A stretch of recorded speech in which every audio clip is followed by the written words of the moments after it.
You are not any safer living in an apartment than you are living in your van. I had an apartment 2 years ago and I was broken into. Someone stole my fur coat and I'm still bitter about it. It wasn't real fur if you hear this, PETA. How often do people's traditional living spaces get compromised? Quite often. And yet people are like, oh, it's so dangerous to live in your van. Man, it's dangerous to live, period.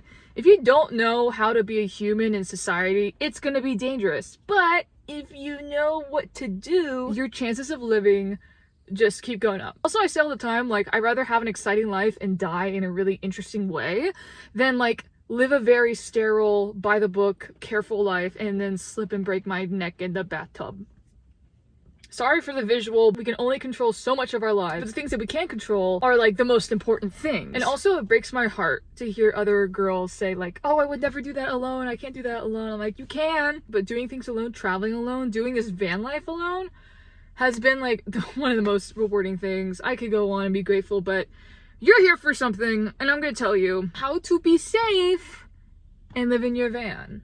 Let's get with it. Number one, making sure you have non-automated locks in place. The car can be broken into. Okay, if they want to get to you, they're gonna do everything in their power to get to you.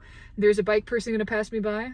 Before the parade passes by, you need to have locks that you can do from the inside that have no technology, that cannot be like pre-programmed or bugged or wired. That has given me so much peace. For example, I have this big bolt in place. I actually misplaced it. I haven't used it for a long time because I've been in really safe environments, but that's how they get you. They catch you lacking, so I'm gonna get one tonight.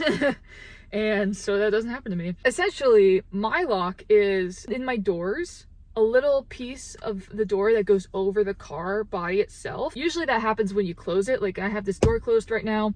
There's a cup holder down below that like goes over the car itself. And I just screwed a hole over the overlapping sides. And I got this big eye bolt, shove it down. So if someone was able to unlock my van, they cannot physically open my van. Oh my gosh, and what? Like a drill bit costs around like $3. And that's like the most foolproof theft system you can get for that amount. Like everything else is fancy, whatever, alarms, whatever. They're gonna still get to you if there's alarms. Some people, those sounds do not bother them. They will not stop them if they're on a mission. Physically barricade yourself in your car. Make sure you have on top of your automatic lock, physical hard bolt locks and test it for yourself. Make sure it's good to go. And honestly, that's gonna take care of most of these issues. But there's a lot of glass.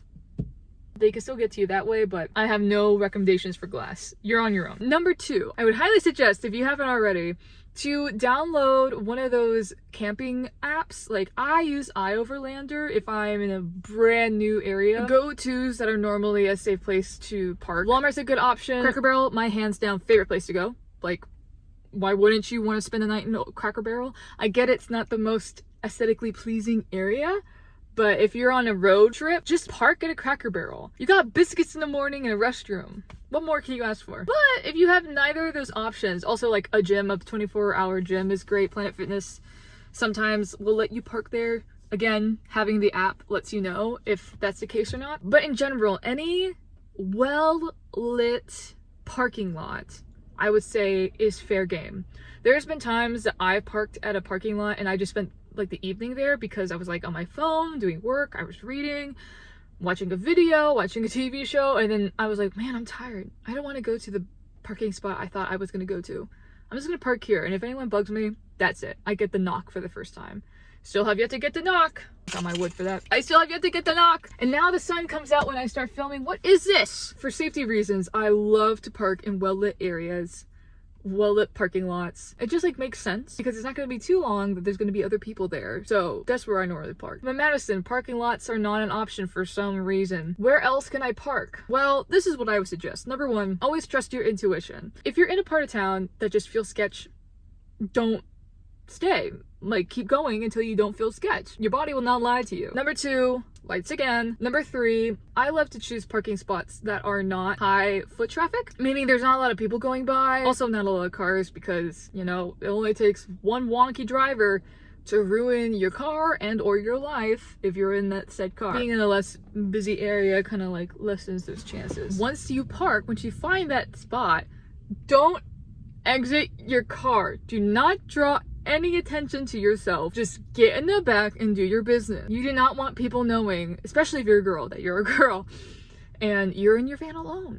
So stay in your van. And that's it. That's like for nighttime advice, right? Another way that I love to feel safe on the road is sharing my location with my friends, which sometimes my iPhone like unshares my location, and I'm like, hey, like tells your friends when you unshare your location, people.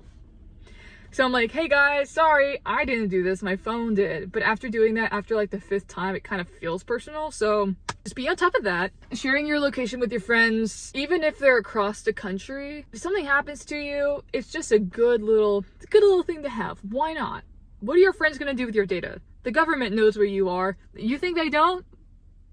You think, okay. Well, number 4, this is peace of mind. An AirTag, I love it so much. It's like what, 29? It's like 30 bucks for this, and the batteries are like also a pretty penny. But dude, hooking it up to your iPhone, because I don't have Android users that are my subscribers. This is an iPhone only channel. I'm just kidding. Unless. But being able to leave my car for long periods of time, and if I'm like, ooh, is my van okay? Just go on Find My Friends, go to, I think it's like items or devices, and see my car in the same place that I left it. Especially when I travel internationally, or if I travel outside of my van for some reason, just seeing it, peace of mind, no guessing games. And also, if something was to happen to it, there's a resolve. There's, you know, it's not just like out in another sphere. There is a homing pigeon attached to it, which hopefully that will never happen. Knock on wood. Oh, and I want to say, if you're parking in a city like LA or like here in Portland, and you want to park in a neighborhood, I highly suggest parking in a neighborhood. Do not park like, and it's picking like a richer neighborhood, but not too rich when they're just like, why is this random car on my lawn? You want it kind of busy, kind of like where the apartments are. I suggest parking right where you can tell the bleeding from the residence to commercial estate properties is happening. So that's like either a big wall or like a big bush, one of those things. But it's like right next to a house, so it's like kind of, you know, not on someone's property directly, but it is, but it isn't. It's not like a completely pedestrian heavy zone, it's just on the cusp, so you kind of go undetected. Also, having solar and having electric cooking just like makes the whole stealth and urban camping easier, because you don't need gas. You don't have some billowing, you know, pillar of smoke coming out of your chimney, because we all have chimneys in our van. It's just one of those things that's like, and I will say this comes with time, but really your mindset will protect you the most when you're doing van life alone. But I would say before I was doing van life, I was pretty confident as a person. This happened recently. I used to be afraid of going to like the free weight section of the gym. That's where they just have like dumbbells that you can pick up and do whatever God knows what with them. I used to be afraid to do that. But now I go into the gym, I'm like, I have done so many more scarier things. You know, basically just giving myself exposure therapy through doing van life, that getting up and picking up weights and being in front of big bros and men who clearly know what they're doing, where I have like a sliver of an idea just because I just know it. I haven't like done it, so it's a little separation there. FedEx, baby. This video is brought to you by, I don't care what people think of me if I'm in the free weight section. If I do something a little bit wrong, oh my gosh, that's not like the worst thing. The worst thing is like not doing it. There's a lot of confidence that comes with doing this, and confidence will make you less approachable to like people who want to take advantage of you, you know? Because what do predators prey on? Weak prey. So if you're gonna go outside of your van and you're like, ooh, oh, I'm sorry, people are gonna pick up on that and they're probably gonna follow you back. I'm not saying they will, but you know, if you make signs that you're not from around here kind of too violently or kind of like too on the nose, that's when those type of people perk up and they take notice of you. So being confident literally is less about being egotistical in this sense. Like if you like, don't get me wrong, I'm not saying to be an asshole, right? I'm not saying to be a little bitch. I'm saying you need to pretend a little bit in order to not get noticed, in order to protect yourself. So if that's the push you needed to have a little oomph in yourself, okay, then do it. I'm just here in Oregon, sitting back and relaxing and thinking about, I never imagined I would have this life. I would never imagine, like, I never imagined I had this life. That's like something that some hocus pocus person says, because this is not the kind of life that most people imagine nor want, because it's not too glamorous. Well, it is glamorous in the sense that I get to see a lot, but it's not in the living quarters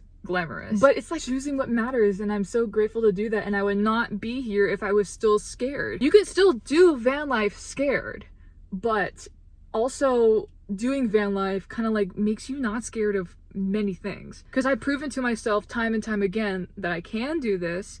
I can go out alone. I can make friends alone. I can have these magical moments that are like, I'm gonna be thinking about when I'm 80 years old. And I just think about all those other people out there who are not doing this because they're afraid of doing things alone. That doesn't have to be the case, my guy. And I need to like actually talk to somebody, like sit them down next time that they say something like that. And I'm like, is it you who thinks this way? You care more about people's perceptions, so you don't want to do things alone? Or do you think you have this ability where you physically cannot do anything alone? Or it's just like you prefer not to do things alone? And I get that's different for everyone, but I gotta take a poll. I gotta take a poll. Because I keep hearing it and I'm like, it doesn't make sense to my brain. Once upon a time it did, but since that time is kind of like childhood. Also, if someone does get into your van, you need to have protection. I'm being so serious, don't laugh at me. I personally carry a taser with me, a knife, like a big knife, like a bear knife, spray gel, pepper gel, and pepper spray. I started with pepper spray. I've never used it, but I did end up getting pepper gel because I've just been reading so many things about like the wind, and I'm like, you know what? I'd rather be safe than sorry, pepper gel. And then I have a taser, and everything that I have is in my Amazon storefront down below. It's nice to have a close, mid, and far range weapon. Close, oh hey guy. Close being knife, mid being, I think that's taser, yeah. And then far being pepper gel. Now, I started out with pepper spray, and I still have it. But I've been reading about stuff, and I'm like, ooh, if it's windy, because you don't know when you're gonna get attacked. You don't know what the weather's like. So just be prepared, huh? Yeah, makes sense. I just ended up getting pepper gel because I read stuff, and I was like, ooh, I would hate for that to get in my face, so we're gonna make it more congealed. How about that? Weapons make me feel safe. I will not have a gun. No discussion. Let me know if there's any other things that you guys have done in the past, or like what makes you feel safe to do van life alone. Please leave it in the comments down below, because I only know what I know, which is not a whole lot. It is something, but it's not everything. In a community, we can uplift each other and either like give encouragement or advice. Two heads are better than one. I'm gonna go for a walk. And I am going to carry my pepper gel because not even your car, just going on a walk alone can be dangerous, which is sad, but that's the world we live in. But don't let that stop you. Don't let that stop you. Just let it inform you. Please just take that away from this video. Being informed is better than being scared. So go live your life, do what you want, hey car, and do it boldly. Do it smartly. Do it with love. Okay guys, I'll see you in the next one.